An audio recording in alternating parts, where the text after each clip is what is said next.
Hello అండి, అందరికీ నమస్కారం. నవ్య తెలుగు కథలు అనే ఛానల్కి స్వాగతం. ఈరోజు మనం తెలుసుకోపోయే కథ పేరు నిలబెట్టుకుందాం రండి. ఈ కథ రచించిన వారు లక్ష్మీ గాయత్రి గారు. ఇక కథలోకి వెళ్ళబోయే ముందు మీరు కనుక ఈ ఛానల్ని మొదటిసారి చూసినట్టయితే ఈ ఛానల్ని సబ్స్క్రైబ్ చేసి, లైక్ చేసి, షేర్ చేసి, కామెంట్ చేయండి. ఇక కథలోకి వెళదామా? ఊరికే మాట విసురుతుంది పడతావా? మొగుళ్ళు విసరడం లేదా ఊరికే మాటలు? ఆఫీస్లో మన తెప్పేమీ లేకుండానే బాస్ నాజూగ్గా గడ్డి పెడుతుంటే పిజ్జాలు బర్గర్లు కంటే ఆనందంగా తింటున్నాం కదా. నోటితో చెప్పడం సులువే, తీరా మాట పడ్డ తర్వాత అది బాణంగా గుచ్చుకుంది అంటారు మీ ఆడవాళ్ళే. తక్షణం పొట్లాటకి దిగుతారు. నాకు బాగా తెలుసు. అందుకే నాకు ఆ నరకం వద్దుంటున్నాను. ఏం పాపం చేశాను? నోటి దురుసు మనిషికి ఒక్కగానొక్క కొడుకునయ్యాను.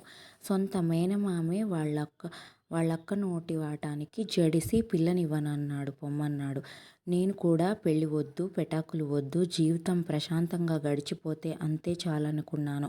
ఏ ముహూర్తాన కనిపించావో నాకు ప్రాణానికి సుఖం లేకుండా పోయింది. పెళ్లి చేసుకోలేను, మానలేను. రెండు చేతులతోనూ తల పట్టుకున్నాడు నిశాంత్. అనునయంగా నిశాంత్ చేతుల్ని తన చేతిలోకి తీసుకుంది జాహ్నవి. నిషు, నాకు అమ్మ నాన్న లేరు. పెదనాన్న ఇంట్లో పెరిగాను. అమ్మ పని చెప్పిందని, నాన్న సినిమాకి డబ్బులు ఇవ్వలేదని ఆలకలతో సాగినది కాదు నా బాల్యం. పెద్దమ్మ, అక్క, అన్న ఏదో ఒక కారణం చెప్పి తిడుతూ ఉంటే ఆ తిట్ల మధ్య పెరిగి పెద్దయ్యాను. మొదట్లో ఆ తిట్లని నన్ను కూడా బాధ పెట్టేవి. కోపం వచ్చేది, ఏడ్చేదాన్ని. అక్కడి నుండి పారిపోవాలని కూడా ప్రయత్నించాను. అయితే ఆ ప్రతికూల పరిస్థితుల్లో సైతం ప్రశాంతంగా బతకడం నేర్పింది మా నాయనమ్మ. అనుబంధాల్ని నిలబెట్టుకుంటూ అనురాగాల్ని గెలుచుకునే మంత్రాన్ని ఉపదేశించింది. అదంతా ఇప్పుడు చెప్పలేను, కానీ నన్ను నమ్ము. నువ్వు నన్ను ఎంత ప్రేమిస్తున్నావో నేను నిన్ను అంతకంటే ఎక్కువ ప్రేమిస్తున్నాను. నాకు నువ్వు కావాలి. నీతో కలిసి ఎదిగే భవిష్యత్తు కావాలి. ప్లీజ్ నన్ను పెళ్లి చేసుకో. పూల రథంలా అలంకరించబడి ఉన్న కారు నెమ్మదిగా వచ్చి ఆ భవనం ముందు ఆగింది. ఎవరో వచ్చి తలుపు తీశారు. దిగండి, దిగండి, మళ్ళీ వర్జ్యం వచ్చేస్తుంది. ఒక స్వరం మేఘంలా గర్జించింది. నవవధువు కోమల హస్తాన్ని అపురూపంగా తన చేత్తో పెనవేసి పట్టుకుని రంగుల కలలు కంటున్న పెళ్ళికొడుకు నిశాంత్ ఆ స్వరం వింటూనే ఉలిక్కి పడ్డాడు. అప్రయత్నంగానే అతడి చెయ్య వధువు చేతిని వదిలేసింది. అయితే వధువు మాత్రం తన భర్త చేతిని వదలలేదు. సున్నితంగానే అయినా మరింత దృఢంగా అతడి చేతిని పెనవేసి పట్టుకుని కాటుక దిద్దిన తన విశాల నేత్రాల్ని కొద్దిగా పైకెత్తి అతడి వైపు చూసి గులాబీ రంగు ముద్దగన్నేరు రేకుల నిచ్చుకుంటున్నట్లు పల్చగా పెదవులు కదుపుతూ చిరునవ్వు నవ్వింది. ఆ నవ్వు అతడిలో జీవం పోసింది. ఇద్దరూ కారు దిగి సింహద్వారం దాటి హాల్లోకొచ్చారు. చెయ్యి కలుపుకుని జంటగానే నడుస్తూ వెళ్ళి సోఫాలో కూర్చున్నారు. కూర్చున్న తర్వాత కూడా వధువు భర్త చేతిని గట్టిగా పట్టుకుని ఉండటాన్ని ప్రత్యేకంగా గమనించింది అత్తగారు. 5 నిమిషాల క్రితం దిగండి, దిగండి అంటూ గర్జించిన ఇల్లాలు మహాలక్ష్మి సోఫాలో సర్దుకుని కూర్చోబోతున్న కొడుకు దగ్గరకొచ్చిందామె. నాన్న, నిషు, రాత్రంతా నిద్రలేదు. బాగా అలిసిపోయావు. నువ్వు వెళ్ళి నీ రూమ్లో రెస్ట్ తీసుకో అంటూ కోడలి వైపు తిరిగి నవ్వుతూనే స్పష్టమైన వ్యంగ్య ధోరణితో వాణ్ణి తాపీగా కొంగున ముడేసుకుందువు గాల్నెమ్మా, ఇప్పటికీ వదులు, బిడ్డ కాస్త చేరబడతాడు అంది. చుట్టూ ఉన్న వాళ్ళంతా కాస్తలో కాస్త ఆశ్చర్యపోయారు ఆమె ధోరణికి. ఒక ఆవిడ చొరవగా ముందుకొస్తూ, వెళతాళ్లే, ముందు ఇద్దరిని కలిసి కాస్త కాఫీ తాగని అంది. మహాలక్ష్మి నవ్వుతూనే, ఇదేమన్నా సినిమాటమ్మా, కాఫీ దగ్గర నుంచి కళ్ళప్పగించి చూసుకోవడానికి పూస్తే ముడేయించుకుని వచ్చింది. ఇదెక్కడికి పోతుంది, వాడెక్కడికి పోతాడు అంటూ మళ్ళీ కొడుకు వైపు తిరిగి, వీళ్ళ మాటలకేం గాని నువ్వు వెళ్ళిరా అంది గట్టిగా. నిశాంత్ వెంటనే జాహ్నవి వైపు తిరిగి, అప్పుడే మొదలైంది చూసావా అన్నట్టు కళ్ళెగరేశాడు. ఈ లోపున చుట్టూ ఉన్న వారిలో ఎవరో పెళ్ళికూతురికి అక్కర్లేదా రెస్టు అంటూ సాగదీశారు. మహాలక్ష్మి చివ్వున అటు తిరిగింది. మొగుడు పెళ్ళాం కలిసి బయటకెళ్ళొస్తే ఇంటికి రాగానే మొగుడు సోఫాలోనో మంచం మీదో చేరబడతాడు. పెళ్ళాం వంటింట్లోకి వెళ్ళి టీయో టిఫినో రెడీ చేసి పట్టుకొస్తుంది. ఆడదానికి మొగుడికి సాపత్యమేమిటి? కొత్త కోడలికి ఇల్లు చూపించాలా? స్నానం చేసొచ్చాక దీపం పెట్టించాలా? అవేమీ చెయ్యకపోతే మళ్ళీ మీరే నన్ను ఆడిపోసుకుంటారు. మరింక ఎవరూ నోరు విప్పలేదు. తమలో తాము మాట్లాడుకోవడం ప్రారంభించారు. ఆ సందట్లో జాహ్నవి తగ్గు స్వరంతో, నిషూ, ఇప్పుడు నువ్వు నీ గదిలోకి వెళ్ళినంత మాత్రాన మనం విడిపోయినట్టేమీ కాదు. వెళ్ళి హాయిగా పడుకో అంది. ఆ మాటలు అంటేనే భర్త చేతిని వదిలేసి సోఫాలోంచి లేచి నిలబడింది. తననే గమనిస్తున్న అత్తగారి వైపు చూస్తూ చిరునవ్వుతో మృదువుగా, అత్తయ్య, నేను కాఫీ తాగి స్నానం చేయనా?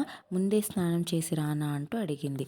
తను అంత కటువుగా మాట్లాడినా కాస్తైనా కోపం చిరాకు లేకుండా ఉన్న కొత్త కోడలి ప్రశాంతత ధోరణికి మహాలక్ష్మి ఆశ్చర్యపోయింది. చప్పున ఏం జవాబు చెప్పాలో ఆమెకి తోచలేదు.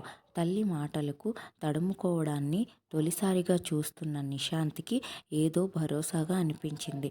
భార్యని ఒకసారి తృప్తిగా చూసుకుని చింతగా తన గది వైపు నడిచాడు.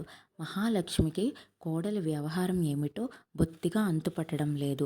ఎక్కడ ఏ చిన్న మాటకి అవకాశం ఇవ్వదు. తెల్లారే తను నిద్ర లేచేసరికి ఆ పిల్ల లేచి యోగా చేస్తూ ఉంటుంది. లేదా అప్పటికే యోగా ముగించుకుని స్నానం కూడా చేసేస్తుంది. పెళ్ళైన 4వ రోజునే దశాబ్దాల నాటి పాత కోడలిలా వంటింట్లోకొచ్చి చొరవగా పనందుకుంది. ఎవరికి ఏం కావాలో అడిగి మరీ చేసి పెడుతోంది. ఎలా కుదిర్చిందో ఓ 25 ఏళ్ల దాన్ని హెల్పర్గా తీసుకొచ్చింది. దాని సహాయంతో టిఫిను, వంట క్షణాల మీద ముగిస్తుంది. సాయంత్రం ఆ హెల్పరే తన భర్తకి టీ పెట్టి ఇచ్చి పుల్కాలు కూర చేసి హాట్ బాక్స్లో పెట్టి టేబుల్ మీద సర్దేసి వెళ్ళిపోతుంది. ఓ రోజు ఆ హెల్పర్ని పిలిచి, పద్మ, ఇవాల్టి నుంచి రోజు నువ్వు వెళ్ళిపోయబోయే ముందు అత్తయ్య అరికాళ్ళకి ఈ ఆయింట్మెంట్ రాయు అంటూ చెప్పి, అత్తయ్య, మీ పాదాలు బాగా పగిలిపోయి ఉన్నాయి. మీకు షుగర్ ఉంది కదా, పాదాలను జాగ్రత్తగా చూసుకోవాలి. ఆ ఆయింట్మెంట్ రోజుకి 2 సార్లు రాయించుకోండి అంది. తనకి నోట మాట రాలేదు గాని మనసులో చాలా ఆనందంగా అనిపించింది. పగిలిన పాదాల బాధ తనకే ఎరుక. ఎవరినో ఇంటికి పిలిపించి పాదాలకు పెడిక్యూర్ కూడా చేయించింది. ఇప్పుడు తన పాదాలు పువ్వుల్లా మెత్తగా ఉన్నాయి. నడుస్తుంటే బాధే లేదు. ఇన్ని చేస్తున్నా తను ఏదో ఒక పుల్లవిరుపు మాట అంటూనే ఉంది. కానీ ఆ పిల్ల కించెత్తు కోపం తెచ్చుకోదు. మాటకి మాట అనదు. మొహంలో ప్రశాంతత, చిరునవ్వు. చెక్కు చెదరని మరోవైపు నుంచి కొడుకు చూపులు, మొగుడు చూపులు తనని సూదుల్లా పొడుస్తాయి. ఎర్రగా వాతలు పెడతాయి. దాంతో మరిక మాట్లాడటానికి నోరు సహకరించక తానే మౌనంగా వహిస్తోంది. మరోసారి ఒక ఆదివారం జాహ్నవి పుట్టింటికి వెళ్ళబోతుండ, ఏమమ్మాయ్, ఇక్కడి విషయాలన్నీ నీ పుట్టింటికి మోసేవు గనక మాకు గుట్టుగా బతకడం అలవాటు అంది. ఆ మాటకి కొడుకు మొగుడు ఎర్రగా చూశారు. గాని జాహ్నవి మాత్రం నవ్వింది. నవ్వుతూనే, నాకు ఎప్పటి విషయాలు అప్పుడే మర్చిపోయి ప్రశాంతంగా బతకడం అలవాటత్తయ్యా. పుట్టింట్లో చెప్పడానికి నా బుర్రలో ఏమీ ఉండవు. అలా చెప్పే ఆసక్తి లేదు అంది. తనకి చెప్పుతో కొట్టినట్టు అనిపించింది. ఈ అమ్మాయికి కోపం రాదా? తను ఎన్ని మాటలన్నా చిన్నతనంగా ఫీల్ అవ్వదా? సిగ్గు, లజ్జ, పౌరుషం, అభిమానం లేవా? తనతో ఢీ అంటే ఢీ అని జట్టి ఆడదా? ఎంతసేపు తనొక్కతే మధ్యలో వాయిస్తోంది. ఆ పిల్లకి తల్లి తండ్రి లేరన్నది ఒక్కటే లోటు. చూడచక్కని పిల్ల. తన కొడుకుతో సమానంగా చదువుకుంది. సమానంగా సంపాదిస్తోంది. తన కొడుక్కి ఆ పిల్లంటే ఎంత ప్రేమో ఇట్టే తెలుస్తుంది. ఈ పళంగా వేరు కుంపటి పెడదాం రమ్మని ఆ పిల్ల పిలిస్తే తన కొడుకు ఎగురుతూ వెళ్ళడం ఖాయం. మహాలక్ష్మి ఆలోచనల్లో పరిపరి విధాలు పోతున్నాయి. అయితే ఆమె గ్రహించిన సంగతేమిటంటే అప్పటికే ఆమె నోటి వాటుతనం సగానికి సగం తగ్గిపోయింది. ఆ విషయం మహాలక్ష్మికి తప్ప మిగతా ముగ్గురికి స్పష్టంగా తెలుస్తోంది. మరో 4 రోజులు పోయాక ఒక ఆదివారం ప్రొద్దున్నే, ఏం మాట్లాడుతున్నావే నువ్వు? జాగ్రత్త, నోటికొచ్చినట్టు పేలదలుచుకుంటే తక్షణం పో అంటూ కోడలి గొంతు గట్టిగా కోపంగా వినబడేసరికి పరిగెత్తింది మహాలక్ష్మి. పెరట్లో మొక్కల దగ్గర తల వంచుకుని బిత్తర చూపులు చూస్తూ నిలబడి ఉంది పనిమనిషి. పక్కనే కోపంగా జాహ్నవి. ముందు కోడలి మొహంలో కోపాన్ని తనివితీరా చూసింది మహాలక్ష్మి. తర్వాత అడిగింది ఏమైంది అని. మొక్కల మధ్యలో సరిగ్గా తుడవటం లేదత్తయ్యా. ఎండుటాకులు అవి కుప్పలుగా పేరుకుంటున్నాయి. దానివల్ల మొక్కలకి నీళ్లు సరిగ్గా వెళ్ళడం లేదు. ఆ మాటే చెప్పి శుభ్రంగా తుడు అన్నాను. నాకు తెలుసు ఎలా తుడవాలో, నువ్వెళ్ళవమ్మా అని కసురుతోంది. జీతానికి చేసే పనిమనిషి, దానికి ఇంతుంటే మరి నాకెంతుండాలి? మహాలక్ష్మి నిశ్శబ్దంగా వెనక్కి వచ్చేసింది. పనిమనిషికి జాహ్నవిని కసరగలిగే ధైర్యం ఎలా వచ్చిందో ఆవిడికి తేలిగ్గానే అర్థమైంది. పనిమనిషి ఎదురుగానే ఎన్నోసార్లు తను జాహ్నవిని చులకనగా చూస్తూ మాట్లాడింది. జాహ్నవి ఏనాడు ఎదురు తిరగలేదు. దాంతో పాపం పనిమనిషి దృష్టిలో కూడా చులకనైపోయిందన్నమాట. అయితే పనిమనిషి కాస్త కసిరేసరికి దాన్ని చీల్చి చెండాడిన మనిషి తను ఎన్ని మాటలు అంటూ ఎందుకు ఊరుకుంటోంది? అత్తగారన్న గౌరవమా, లేక మా అమ్మకి ఎదురు చెప్పడానికి వీల్లేదన్నాడా నిశాంతు?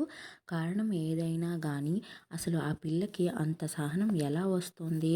ఆదివారం కాబట్టి తీరికగా ఉన్న కోడల్ని వదలదలుచుకోలేదు మహాలక్ష్మి.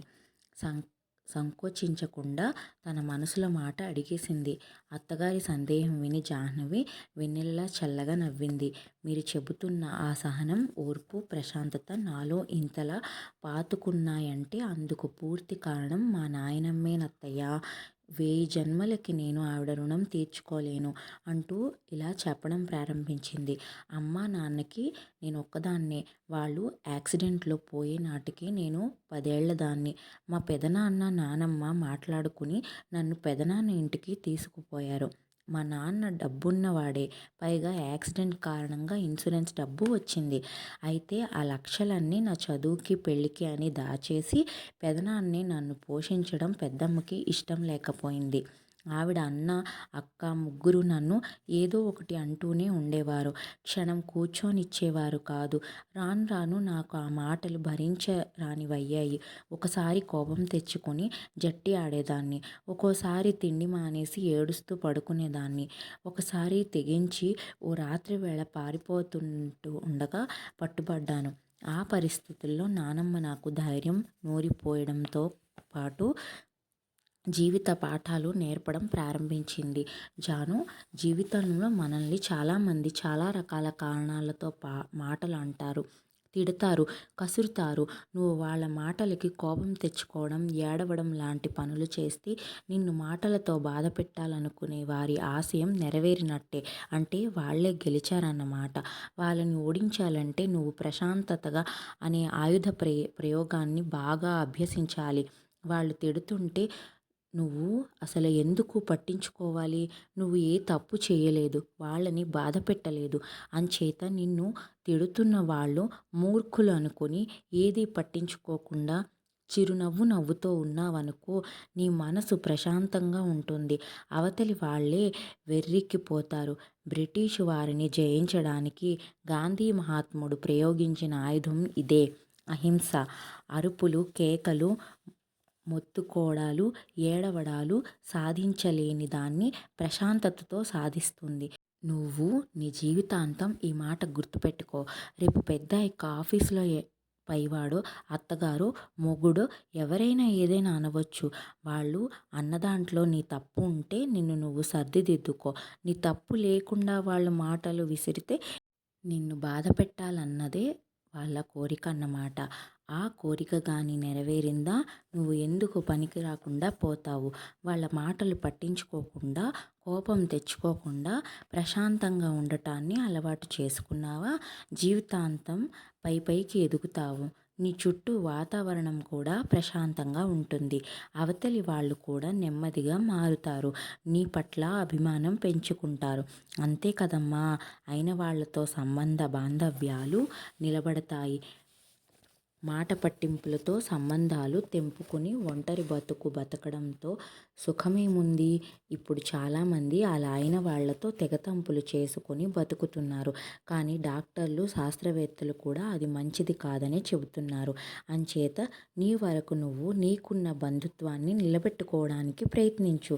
భగవంతుణ్ణి మనసా వాచా నమ్ముకుని నీ మనసుని ఎప్పుడూ ప్రశాంతంగా ఉంచుకో. ఇది మా నానమ్మ నాకు చేసిన ఉపదేశం. అది నాకు అన్ని విధాల మంచే చేసింది. మా పెదనాన్నతో పాటు పెద్దమ్మ, అక్క, అన్న అందరూ ఇప్పుడు నన్ను చాలా బాగా చూసుకుంటారు. పోతే నా భవిష్యత్తు అంతా మీతోనే అల్లుకుని ఉంది. నా భర్తకి తల్లి, తండ్రి, నా పిల్లలకి నానమ్మ, తాతయ్య చిరకాలం ఉండాలన్నది నా కోరిక. మన బాంధవ్యం ఎప్పటికీ పటిష్టంగా ఉండాలి. అంచేత మీరనే ఏ మాట నన్ను బాధించదు. నేను ప్రశాంతంగా ఉంటూ మన అనుబంధాన్ని కూడా పచ్చగా ఉంచేందుకు నేను సర్వవిధాలా ప్రయత్నిస్తాను. పెళ్లికి ముందు నిశాంత్కి నేను చెప్పింది కూడా ఇదే అంటూ ముగించింది. జాహ్నవి మాటలు వింటూ తన అస్తిత్వాన్ని మర్చిపోయిన మహాలక్ష్మి నెమ్మదిగా అయితే ఆమెకి తెలియకుండా ఆమె కళ్ళ నుంచి జాలువారుతున్న బాష్పాలు మాత్రం ఆగలేదు. అలాగే లేచి నిలబడ్డ మహాలక్ష్మి 2 అడుగులు ముందుకు వేసి కోడలి చేతులు 2 పట్టుకుంటూ, తల్లి, మీ నానమ్మ నీకు చేసిన ఉపదేశం నాలాంటి వారి కళ్ళు తెరిపించే గీతోపదేశమే. కడుపున పుట్టిన పిల్లలతో అయినా సరే సంబంధ బావుండాలంటే నోరు అదుపులో పెట్టుకోవాలి. అందరూ నీలా మనసుని అదుపు చేసుకుని అవతలి వాళ్ళ తిట్లు పట్టించుకోకుండా ఉండరు గదా. అగ్ని నిరోధకం అంటే మంట దహించకుండా ఉంటుంది. లేని పక్షంలో మిగిలేది పిడికెడు బొగ్గే. బంధుత్వాలు పోకుండా ఉండాలంటే నోటి మాటలతో మంటలు ఎగజిమ్మకూడదు. నిషుని నేను కన్నాను గాని వాడితో నా బంధాన్ని పటిష్టం చేస్తున్నది నువ్వే అంటూ కోడల్ని లేవదీసి గుండెకు హత్తుకుంది. అప్పటికే వాళ్ళ పక్కన చేరి అంతా విన్న నిశాంత్ సంతోషం పట్టలేక ఒక్క ఉదుటున ముందుకు వెళ్ళి అత్తాకోడలిద్దరి చుట్టూ చేతులు బిగించాడు.